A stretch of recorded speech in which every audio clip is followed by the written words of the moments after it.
শুরুর দিকেই নেপাল অধিনায়ক তানজিম সাকিব নেপালকে বিধ্বংসী এবং ভয়াবহ আক্রমণাত্মক বোলিং করে গেছেন, যার অবদান কোনোভাবেই ভুলবার নয়।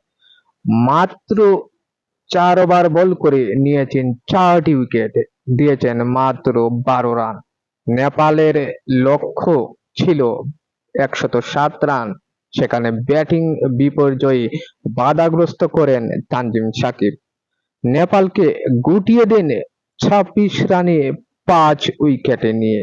এমনকি ম্যাচ শুরুর দিকে রোহিত অর্থাৎ নেপালের অধিনায়কের সঙ্গে বাকবিতণ্ডায় জড়িয়ে পড়েন তানজিম সাকিব। নেপালের এমন প্রশ্ন যে তানজিম সাকিব কেন তাদেরকে এরকম দুর্ধর্ষ বোলিং করে আক্রমণে ফেলছেন। এমনকি ম্যাচ শেষের দিকে নেপালের ভক্ত সমর্থকরা তানজিম সাকিবের ওপর ক্ষুব্ধ হন এবং বিরূপ প্রতিক্রিয়া দেখান।